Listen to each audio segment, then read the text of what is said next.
Did you know that using the backup irons on top of an Elcan in Tarkov drops your frames, whereas on top of the ACOG it doesn't? Today we're looking at all the regular powered optics in Tarkov, including some surprising information that you might not know, along with a great tool to check out all of these optics yourself, which we'll discuss a little bit later. But first, let's begin with the smallest scope on screen, which is the PU 3.5. This is the one that attaches only to the Mosin, and by the smallest optic, I mean it's the one that physically takes up the least amount of screen size and you have the most peripheral vision out of all of the scopes. This one is not seen as particularly good as it's very small. It's quite cheap though at 15k, but clearly the main downside is that it can only attach to the Mosin itself and also to the SVT actually. Moving up a small notch, we get onto the Monstrum Tactical. This one is the second smallest physically on the screen and has a magnification listed of 2 times. This isn't always exactly how it ends up working in Tarkov, and again we'll look at that a little bit later, but some people really like the Monstrum Tactical because of the peripheral vision that it gives you. The magnification isn't too high, which means it gives you a little bit of an extra zoom in those sort of close quarters combat fights which you get into a lot of in Tarkov, but you can still see a lot around the scope itself. And for this reason it ends up being a little bit more expensive than some of the cheap alternatives, being about 35k.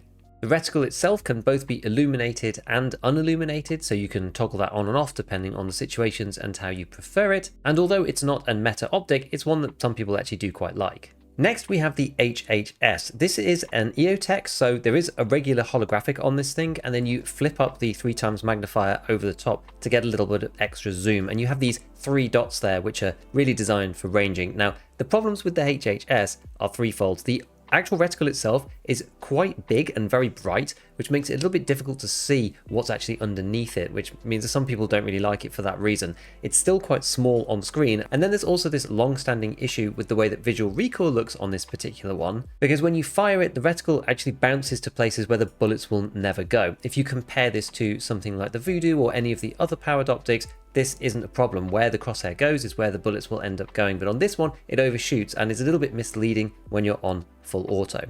An interesting point to note is that previously, when I did this last guide all the way back in patch 13, whether you could full auto down these optics or not was one of the really important considerations, but because we've had the recoil rework since this is 2 patches ago or something now, the eye relief and the vignetting around the outside of the scopes really doesn't matter anywhere near as much as it used to, and so it's really not a consideration anymore. So the HHS isn't used very widely, and neither is our 4th scope, the Pilad. This is the first LPVO that you will actually get in the game. This one comes from Jaeger and goes in its own special mount because it is slightly smaller with the 25mm mount than the 30mm, which houses most of the rest of the metascopes. With a 4 times zoom and a relatively constrained eye area, this one is not one of the best ones to use. It's fixed at 4 times as well, so not much flexibility, but early on in Tarkov sometimes it's the best that you can get. Not one that you should really be using for long though, and try to swap it out as soon as you can. Another pretty much universally hated optic called the NC Star ADO P4, alternatively referred to as the CCTV camera by some people, is apparently a 3 to 9 times zoom scope, although as we'll see a little bit later this ends up not really being the case, and it also has a strange red dot on top. This one is very small inside the actual scope area as well. It's one of the reasons why people don't really use it, and although it does have a variable zoom, it's not particularly nice to use. Now a really important thing to note about this is that if you are using the dot on top, because the game is still rendering what's going on through the scope, you still get the frame drop associated with what's called picture-in-picture. The way that optics work in Tarkov is that it's rendering 2 versions of the game. Yes, there are some economies of scale where it doesn't have to render everything, but it is a second rendering inside the scope. And when you zoom in, you'll see your frames drop from anywhere between 10 and 30% depending on exactly your system configuration and what map you're on. With this NC Star scope, unfortunately, if you're using the red dot on top, it's also still rendering through the scope itself. So even when using the red dot, you're suffering from the picture-in-picture performance problems that you get when you're actually looking down the scope itself. So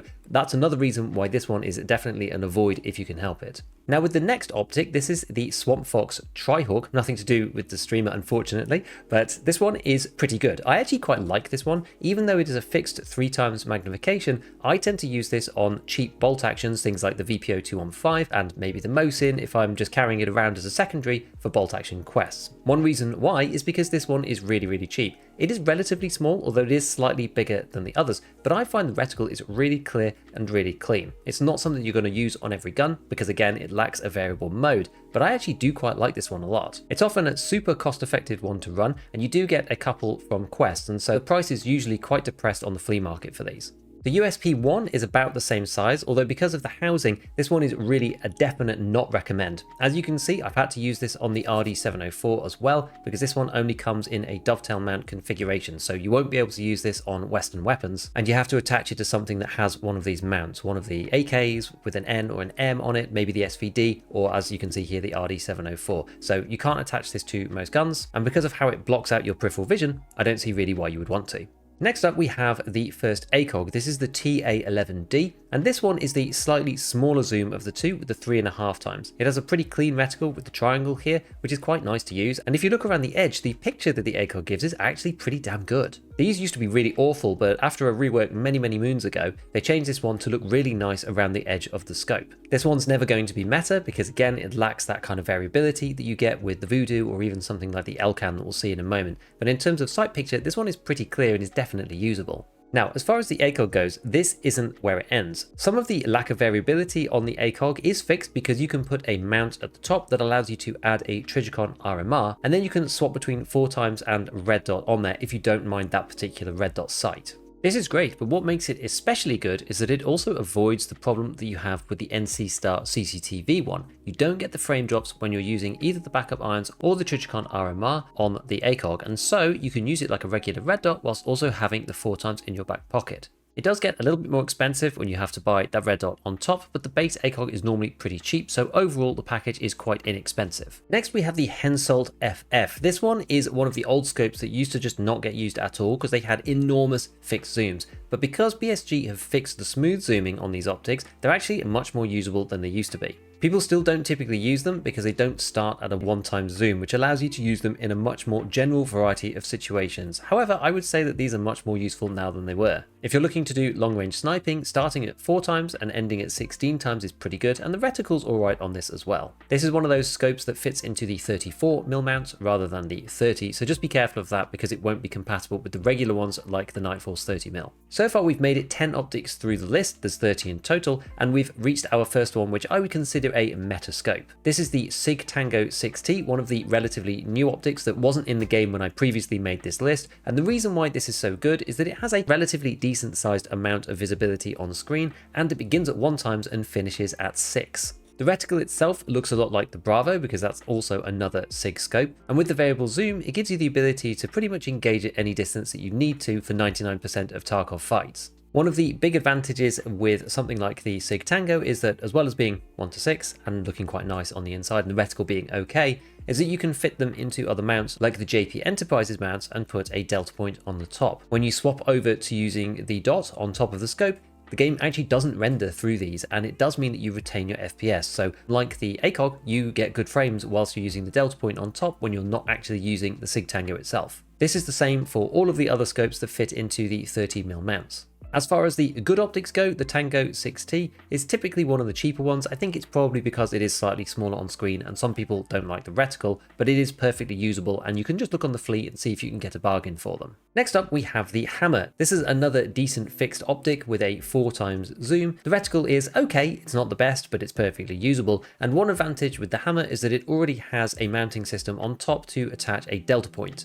If you don't like the delta point and you want to use something else, then the HAMR is not for you because only the delta point fits in there. But this also gives you the ability natively to swap between the 4 times and a red dot on top. The HAMR also allows you to keep your frames, so when you're using the dot and not using the scope itself, you do keep your frames nice and high because the sight picture through the HAMR is not being rendered by the game. So this is a relatively decent option. It's not my all-time favorite in terms of assault scopes, but it's one that some people quite like, and if you like the delta point, then it can be quite good. Next up we have the 1P78. This is another dovetail mount. It only goes onto something like the RD704 because you need a dovetail mounting system first and then the 1P78 on top. I will say though, for a relatively cheap Eastern optic, it's not actually that bad. Unfortunately, the reticle itself is not illuminated, so it can be quite hard to see what you're actually shooting at with all the chevrons and lines, but it's not that terrible. The thing is though, there are just much better options out there, and so you just never see this one in game at all. Moving on, we've reached the next ACOG. This is the TA01NSN 4x, and there are two versions of this, one in tan and one in black. These have a different reticle to the first, so it's not the triangle anymore. This one has a yellow crosshair and, as I said, very slightly more zoom. There's no mounting attachment for a red dot on this, but there are some backup irons. Although it is relatively clear, I would argue that the other one is slightly nicer because it's slightly shorter zoom, and being fixed, you don't see these much in game either. They are very cheap though, so maybe keep them at the back of your mind for a budget run or if you're starting again at the beginning of a wipe. Now, at number 14, we're looking at the Elcan. This is probably one of the most widely used optics in the game. This one counts as an assault scope and it just slaps straight onto Picatinny rails. What people like about the Elcan is that it has a pretty clear reticle, a 1x mode and a 4x mode, and the screen space is pretty nice as well. You get a bit of peripheral vision, but you get quite a lot inside the scope too, so it's very generalist and works for a lot of weapons. You kind of have everything within one package and you don't have to buy any extra mounts or rings or optics or red dots or anything with it, and so this normally costs about 40 to 50k, so for the whole package it's pretty good. You just slap it on and you're good to go. One annoying issue with the Elcan that I find is that there is a little ring sight at the top, which is the backup iron sight, and you can firstly inadvertently swap to that in a firefight by accident, which is a bit annoying, and the second part is that if you are using it, again, you still suffer from those frame drops like you do with the others. You don't just get it on its own as if it's a red dot, the scope is still rendering underneath, and so you do have those drop frames there, which is unfortunate. But if you're just using it in the 1x and the 4x mode, then it is certainly one of the best run and gun optics. You just slap it on most guns and you're good to go. There's an important point to talk about at this stage, now that we've reached the Elcan, is that which optics you use, yes, you can look at them and decide which ones you think look the best, but a lot of it comes down to personal preference and especially around sensitivity. One of Tarkov's issues is that it's never really had consistent sensitivity between the optics, and you'll see quite quickly if you experiment with something like the Elcan versus the Sig Tango that we already saw, that there's quite a different variability in the sensitivity that you get depending on which one you're using. Typically speaking, for a 1x mode, in inverted commas, because they all kind of look a little bit different, if you're using a ringed optic like the Sig Tango or a Vudu, that will have a lower sensitivity than something like the Elcan or the Valday that we'll look at in a moment. The Elcan and the Valday on their 1x modes moves a lot more and much more closely in line with what the red dots or holographics would be, rather than the LPVOs, which tend to move a lot slower, more in line with being a sniping type scope. So this is really personal preference, and it depends on how you prefer your optic to act when you're in that 1x zoom mode. To avoid this, obviously you've got to go for something with a red dot on top, but if you don't want to and you want to use the 1x modes, then you kind of need to play around with both of them and decide which is going to work best for your playstyle. We'll have a brief look at the Nightfall's ATACR here. This is another 34mm ring mount and begins at 7x, which is the reason people don't really use it. This is the most magnified optic in the entire game, and it goes technically from 7x to 35x, although when you're on the 35x mode, you can basically see into the chemical makeup of your opponents. It's also super expensive, even late on into the wipe, because it's gunsmith required, and I just wouldn't use this one ever, although the reticle is relatively clean, unless you're doing something very, very specific like shooting people in the road camp all the way from the lighthouse building. Next we have the Schmidt 5-25, again starting at 5x is probably a bit much unless you're doing dedicated sniping. This has similar problems to the ATACR as well, it's just a bit big for most Tarkov engagements and doesn't go down enough in terms of zoom. At number 17 is the Leupold Mark V HD. This is another new optic since I did my update last time. It's one of the few new ones to come to the game, and it fits into its own specific mount. You can see it's this one because it's got this spiky kind of texture around the outside for turning it, and although it has a good reticle, again, it begins at 5x, so it's just too big for really doing anything sensible with. If you're into sniping, you can try out any of these, but for me, and for run-of-the-mill gaming, it's just not going to cut it, being too high a zoom at the base. So it feels like we've been through a ton of scopes before we got to our next meta one, which is the Razor. This is probably Tarkov's #1 optic. You can usually see that in the price as well, as it is normally the most expensive, and this one has a very clear reticle, so it's usable in most scenarios. It has a very thin edge around the outside too, which gives you the maximum amount of peripheral vision, whilst giving you a decent amount of space inside. As we said before, if you combine this with a 30mm mount that has a slot on top, you can put a red dot on here and then not suffer from the frame drop. So the Razor really is kind of the best of all worlds. If you have the money, you like the way that the sensitivity works on the LPVOs on the 1x, and you want the best of the best, the Razor probably is it. It might be surprising to see, but the PSO is actually very similar to the Razor in terms of how much screen space you get on the inside. Obviously this is a fixed 4x. You do get some of the tools to range people inside the scope, so you can basically fit a person inside and decide whether they're at 2, 4, 600 meters, that kind of thing. So you can range people inside the PSO, which is pretty niche, but maybe something you might want to do. And I think the PSO is honestly one of the better cheap optics in this game. It's usually sub 20k, and it does only fit to dovetails. Again, you can see we've got it on the RD704, but this fits onto things like the various AKs with the dovetail rail. You can put it on the SKS, you can put it on the SVD. And because it's not variable, it's not going to be meta, but it honestly isn't that bad. In the early game, this thing often tends to dominate because no one else is using any scopes at all, and it should seriously be respected.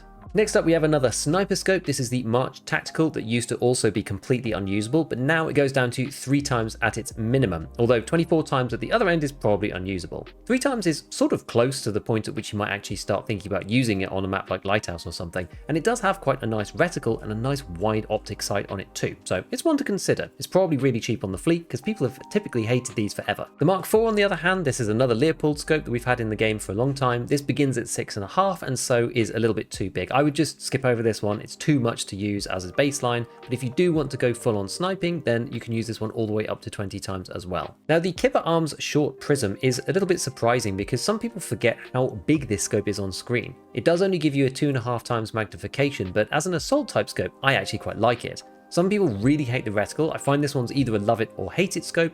I tend to use it when I get to Skier 2 early on in the wipe, and typically you find people branch off. They either go for the Monstrum or they go for this one. It's one or the other. They're both quite cheap, but one caters to players who want a lot of screen space within the scope or other players who want more peripheral vision. Next up, we have two scopes that are very overlooked. These are the KMZ 1P69 and 1P59. The only real difference between the two is the 69 is a Picatinny version, so that goes along the top. You can actually use it on pretty much any gun, and the 1P59 is a dovetail version, so you have to use it on the SKSs and the RD704s of this world. These guys technically have a 3x zoom and a 9x zoom, so it is a little bit far to begin with, but in the past, historically, they also had illumination. So what used to happen is you'd be on 3x unilluminated, you'd click it would go to 3x illuminated, you'd click again, it would go to 9x unilluminated, and you'd click it again, it would go to 9x illuminated. So it was 4 clicks to go around the full rotation, and it was actually really, really annoying. What seems to have happened is that between the last time that I looked at this, which was probably a couple of years ago, it seems like BSG have made the Picatinny version illuminated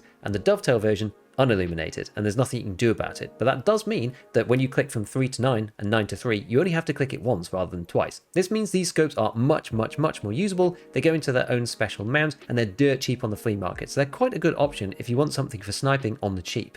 Alright, so we're on to our last 6 optics before we start talking about a few other elements. And at number 6, we have the Bravo. This is the 6th largest scope that's on the screen in terms of area that you see inside the glass itself. And I honestly quite like the Bravo. I prefer it slightly over the HAMR, just because it's a little bit bigger on the inside. The reticle isn't perfect, but you can also mount red dots on top of this, and you're not stuck to just using the delta point like you are with the HAMR. Similarly though, when you do swap over, you don't get a frame drop with the Bravo. I really like the Bravo. I think it's one of the unsung heroes of this game, and if you do want something that's a 4x and a red dot as well, because that fits your kind of sensitivity profile, really try out the Bravo. I think it is genuinely quite good.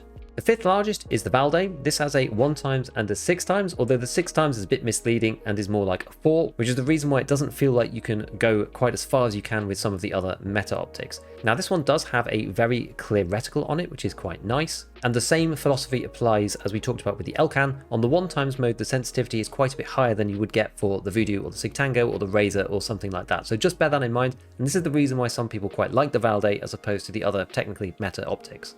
Similarly to the Elcan though, you can't attach any of the red dots here unless you're going canted. So if you do want to have a red dot as well, you're going to have to add the NC Start 45 mount, and there's not even any backup irons on the Valday. So you're kind of stuck using the 1-6 if you don't want to go canted. At 4th largest, we have the Schmidt and Bender 1-8. This is my favorite of the Schmidt scopes, and I actually really like it because it goes a little bit further than even the Vudu. The reticle, again, is personal preference, but I think it's pretty nice, and I typically use this one as it is normally one of the cheapest good scopes that you can get in the game on the flea market. Very slightly larger than this, we have the Vudu with its iconic reticle here. People still argue that the Vudu used to be nicer previously before they made the changes to it with the smooth zoom, because some of the way that the optic looks in terms of the reticle itself was changed when the smooth zoom mechanics were added. So Some people have moved away from the Vudu, and also there's quite a lot of vignetting around the edge of the scope these days. That being said, the edge around the outside of the scope is still really thin, so it gives you a lot of screen view around the peripheral vision, and it is one of the better ones still. Typically you find the Vudu is relatively cheap because there's quite a lot of sources for it. You can get it from Ref, you can also barter it with Skier for 2 G-Phone X's, and this means that they have become pretty inexpensive actually. The top 2 scopes in terms of screen area really do take a step up and are huge. The Schmidt and Bender 3:20 starts at 3 times, so it's a little bit big, but I do know some people who genuinely and seriously use this on Lighthouse, especially with high accuracy DMRs or bolt actions. This one can be pretty good at taking out rogues and has this huge screen space which makes it quite easy to do sniping and keep an eye on your targets. But finally, and what might surprise you, the largest optic in the game in terms of the screen area that you actually get is the TAC-30. The reticle here is again quite divisive. You have the red ring of doom around the outside, which does sometimes obscure targets and makes it a bit annoying, but as a 1 to 4 times LPVO, the TAC-30 is honestly pretty nice. It used to have lots of issues back in the day about full autoing, so some people still don't really like it because they have these memories of the old way Tarkov used to be. But these days, you can full auto out of the TAC-30 no problem at all. So next up, we're going to look at a resource that I'd never seen before and was brought to my attention by Kem on my Discord called EFT Compare. And here we're going to look at firstly magnification and how this differs between the optics. Even testing it yourself, it's quite hard to get what this site offers. So let's just do a rundown of what this shows you. So here we have a few different scenarios. So we have scopes on Lighthouse at 375 meters, customs at 80, interchange at 25, and then NVGs as well on the inside of the wall. There's some holosites and stuff as well, but that's outside the scope of this particular video.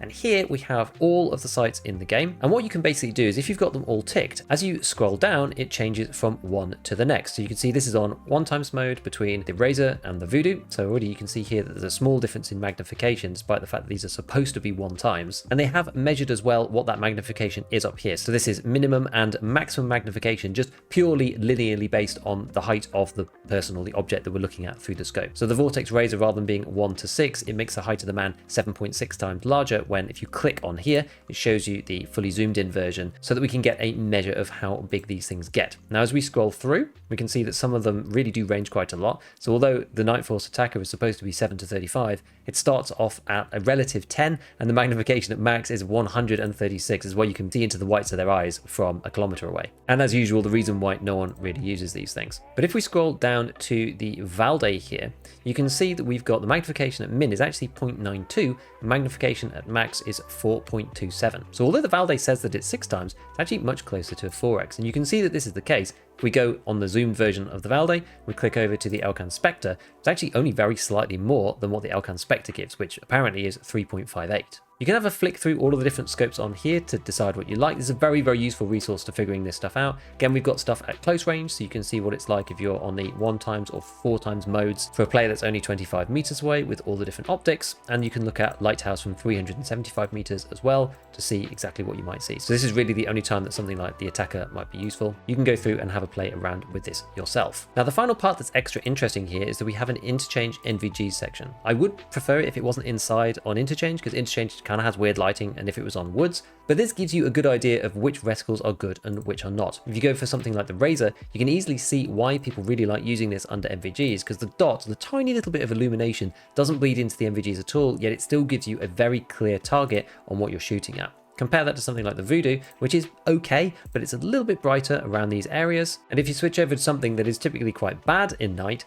you go over to the TAC-30, for example, you can see why the red ring of death makes it very difficult. It bleeds into the NVGs and it stops you from seeing your target properly. This is one place where something like the Valday is actually not too bad, because it doesn't have illumination at all. You always get this crisp line and crisp dot no matter what. The typical optics that people recommend under NVGs are the ACOGs, the Elcan Specter, the Razor, and the Valday, because they don't have any bleed-in, and this makes it so much easier for target acquisition during nighttime. I have this ordered by average price, but you could do lots of other things as well, by magnification, magnification range, and that kind of thing. There's another really good one in here, which is called the Quick Sort, and what you can do is you can say, well, it has Picatinny rails, it has a 1 times mode on it, and it has a smooth zoom, and this then shows you pretty much only the meta optics. So you can see here, this is the reason why you end up with the Razor, the Vudu, the Sig Tango 6T, the Schmidt and Bender 1 to 8, and the Boris TAC-30 1 to 4 as some of the best optics in the game, because they kind of have the features that we are looking for. The Edo P4 Sniper kind of goes into this, but I don't really know why this would come under 1 times this, because this is a 3 times to start with, so I would uncheck this. But ultimately, this is the reason why these are the most sought after and why the Razor is the most expensive, because it also works at nighttime as well. So hopefully this has been a useful rundown and refresher of all of the optics, and now you have a new resource available to you as well, so you can go and try this stuff out on your own. As usual, a big shout out to all my patrons, and as always, have fun in your raids.